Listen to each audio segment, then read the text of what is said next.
56 तरह के पकवान बनाने वाली गरीब बहू। मेरे दूसरे बेटे की भी शादी हो गई। मैं तो चिंता मुक्त हो गई आज। वैसे चिक्की बहू, मुझे तेरा नाम बहुत पसंद है।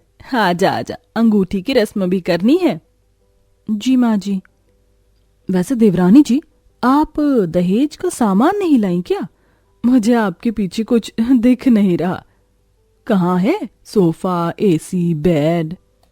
जेठानी जी, मम्मी पापा पर इतने पैसे नहीं थे कि वो दहेज का सामान दे पाए।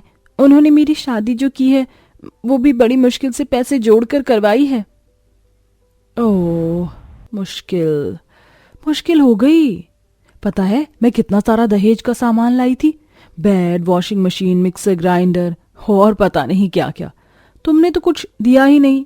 खैर छोड़ो। बस कर बहू, मुझे चिक्की बहू से दहेज चाहिए भी नहीं था और ना ही तुझसे। तू खुद लेकर आई है वो अलग बात है। हाँ माँ जी, अपनी सुविधा के लिए लाना पड़ा।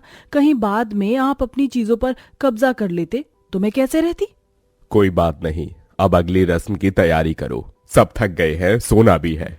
फिर अवनी अगली रस्म की तैयारी करती है, जहाँ देवर रमन और देवरानी चिक्की के बीच अंगूठी ढूंढने की रस्म होती है, जिसमें चिक्की जीत जाती है।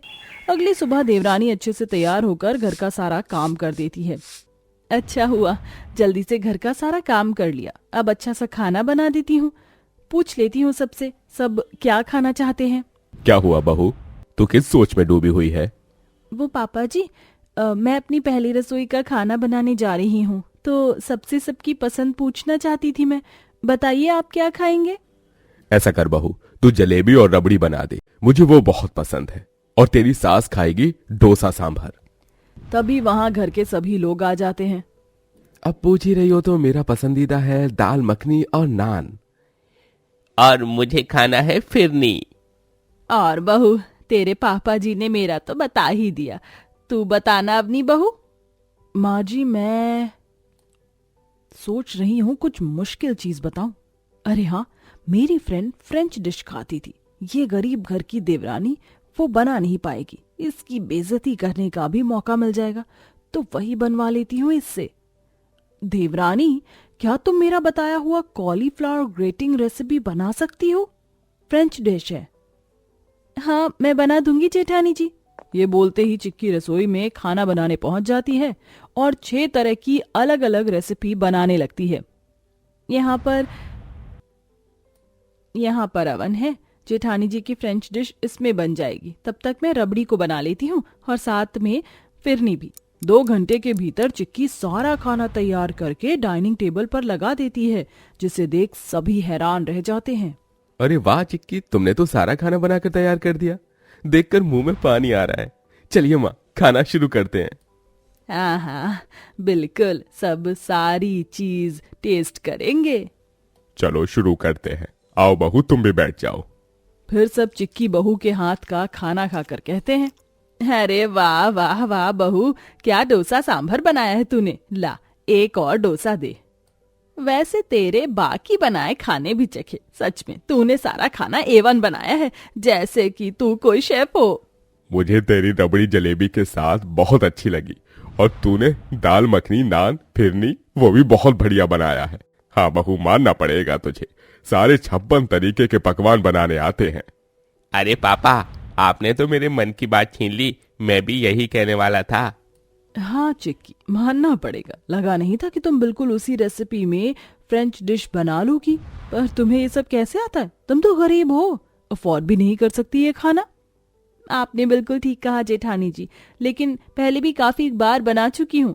मुझे और भी 56 प्रकार के भोजन बनाने आते हैं। शाही, बंगाली हो, मराठी हो, साउथ इंडियन हो, नॉनवेज हो, वेजिटेरियन हो, मीठा खट्टा, अलग अलग प्रकार के पीने के ड्रिंक सब आते हैं।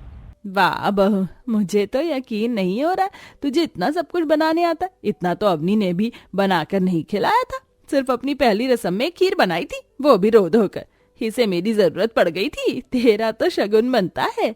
अमित बेटा, जरा बहू के हाथ पर 11,001 रुपए रख। जी माँ। ये कहते ही अमित पैसों की गड्डी चिक्की के हाथ में रख देता है। ये देख अवनी की आंखें फटी की फटी रह जाती हैं और वो अंदर ही अंदर किलसने लगती है। ओहो, 11,000। माँ जी की जुबान नहीं कट रही उनके पैसे निकलवाने से पहले। इतने तो इन्होंने मुझे शॉपिंग के लिए भी नहीं दिए, और मुझे पहली रसोई में सिर्फ 501 रुपए दिया था। ऐसा क्या खाना बना दिया इस जादूगरनी गरीब देवरानी ने, जो सब पागल हो गए। बहुत तारीफ कर रहे हैं, और तारीफ तो करी, इसके सामने मेरा मजाक भी बना दिया। अब इसके बनाए खाने का मैं मजाक बनवाऊंगी। मुझे तो सारा खाना बहुत अच्छा लगा, तो तुम्हारा तोहफा चिक्की मैं बाद में दूंगा। पहले तुम सारा खाना थोड़ा थोड़ा टिफिन में रख दो, मुझे ऑफिस के लिए लेट हो रहा है। और मेरे भी टिफिन में चिक्की। जी जी जरूर। फिर चिक्की दोनों को टिफिन पैक करके दे देती है। दिन गुजरते हैं। आए दिन वह बढ़िया बढ़िया अलग अलग तरह का खाना बनाती थी, जिसे खाकर घरवाले बिल्कुल इम्प्रेस हो चुके थे। वहीं जेठानी जलती रहती थी, इसलिए जब घर पर सास के मेहमान मिलने आ रहे होते हैं तो जेठानी खाने में गड़बड़ कर देती है। अब आएगा मजा जब सब बोलेंगे इसे कि 56 तरह का पकवान बनाने वाली भी बेकार खाना बना सकती है। ये मिला दिया शाही पनीर में ढेर सारा नमक, और रायते में ढेर सारा धनिया और काली मिर्च। कुछ देर बाद गायत्री अपने मेहमान मनीष, शोभा और विनीता के साथ खाना खाती है, तो वो सब खा कर कहते हैं, छी ये कैसा खाना है गायत्री, तू तो बोलती है तेरी छोटी बहू 56 तरह का अलग अलग पकवान बनाती है, लेकिन इस रायते में इतनी काली मिर्च है कि गले में चुभ रही है। हाँ गायत्री, मुझे भी ये सब्जी ठीक नहीं लग रही है। एक में बहुत ज्यादा नमक है, एक में बहुत ज्यादा मिर्च है। वो मैं सच कह रही हूँ, मेरी चिक्की बहू बहुत अच्छा खाना बनाती है। बहू ये तूने क्या किया, सब क्या बोल रहे हैं। माँ जी मैंने तो बराबर खाना बनाया था, 1 मिनट मैं चेक करती हूँ। चिक्की और गायत्री खाना खाकर कहते हैं, इसमें तो सच में नमक मसाले बढ़ गए हैं। माँ जी मैंने ऐसा नहीं किया था, आप सब मुझे थोड़ी देर और दीजिए, मैं सब दोबारा बना कर लाती हूँ। मुझे नहीं लगा था 56 तरह का पकवान बनाने वाली हमारी प्यारी देवरानी भी ऐसी गलती कर सकती है। मुझे तो लगता है कि चिक्की तुमने सब जानबूझकर किया है ताकि माँ जी की इंसल्ट हो। नहीं नहीं दीदी, ऐसा कुछ भी नहीं है, आप सब थोड़ी देर रुकिए, मैं खाना बना कर लाती हूँ। चिक्की खाना बनाने जाती है। मुझे बहुत ध्यान रखना होगा, कोई गड़बड़ नहीं, वरना माँ जी मुझे आखिरी मौका भी नहीं देंगी। चिक्की आधे घंटे में खाना तैयार करके एक डिश डाइनिंग टेबल पर रखकर वापस आती है तो अवनी को खाने में मिलावट करते हुए देख लेती है। जेठानी जी, आप ये क्या कर रही हैं? आप मेरे खाने में मिर्च मसाले क्यों मिला रही हो? इसका मतलब मेरा पहला बनाया हुआ खाना भी आपने ही बर्बाद किया था ना? मुझे नमक कम लग रहा था, इसलिए मैं ऐसा कर रही थी। झूठ मत बोलो अपनी, मैंने भी तुम्हें अपनी आंखों से देखा है, और वो जलन भी सच्ची है जो तुम अपनी देवरानी से करती हो। हाँ, मैं चिक्की से जलती हूँ, ये सब मैंने जानबूझकर किया है, क्योंकि आप सब लोग उसकी बहुत तारीफ कर रहे थे। ऐसा भी क्या 56 भोग बनाती है जो मेरा खाना आप सबको बकवास लगने लग गया। ये सारी आवाज बाहर हॉल में बैठे मेहमान और सास सुन लेते हैं, और फिर सब रसोई में आते हैं। अपनी बहू, तू ये सब कर सकती है, मुझे पता नहीं था। इतनी भी क्या जलन हो गई जो तू उससे जलने लग गई? मेरी इज्जत की परवाह भी नहीं की तूने, तभी तूने चिक्की बहू का खाना बर्बाद कर दिया। बड़ी चालाक है गायत्री तेरी बड़ी बहू, इतना जलती है छोटी देवरानी से। हाँ, इसीलिए मैंने फैसला लिया है, कोई भी अवनी से अब बात नहीं करेगा, और खाना तो ये पहले भी नहीं बनाती थी और ना अब बनाएगी। माँ जी मेरी बात तो सुनिए। बहू, तू अपना बनाया हुआ खाना बाहर ले आ। अवनी रोते हुए अपने कमरे में चली जाती है और सामान को तोड़ने फोड़ने लगती है। वहीं चिक्की अपने हाथ का बनाया हुआ खाना मेहमानों को खिलाती है, जिसे खाकर वो उंगलियां चाट जाते हैं। वाह बहू चिक्की, तू बहुत अच्छा खाना बनाती है, जैसे तेरी सास ने बताया था। हाँ बिल्कुल, अलग अलग तरह की 56 भोग बनाना आता है। उम्मीद नहीं थी कि बंगाली और मराठी डिश भी आती होगी बनानी। यही तो खासियत है मेरी बहू की।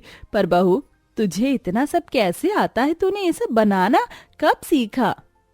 वो माँ जी, 3 साल पहले माँ की तबीयत बहुत खराब हो गई थी और पापा भी ठीक से काम नहीं कर पाते थे, तो मैं घर से बाहर काम के लिए निकल गई। गरीबी में मुझे काम की तलाश के लिए और भटकना पड़ गया, साथ ही घर का खर्च चलाने की टेंशन अलग। सुनिए, मुझे कोई काम मिल सकता है क्या? मुझे पैसों की बहुत जरूरत है, मैं कुछ भी काम करूंगी। अच्छा ठीक है, तो ये किसी मिनिस्टर का घर है और उसका बेटा बाहर का खाना ज्यादा पसंद करता है और उसके घर वाले इंडियन। तुम्हें दोनों तरह का खाना बनाना पड़ेगा। जी जी, मैं बना दूंगी। उसके बाद अवनी ने उसी घर में अलग अलग तरह के पकवान बनाना सीखा। बंगाली हो, गुजराती हो, साउथ इंडियन हो या फिर हो वेस्टर्न, सारे पकवान बनाए और अपने हाथों में 56 पकवान बनाने का हुनर लिया।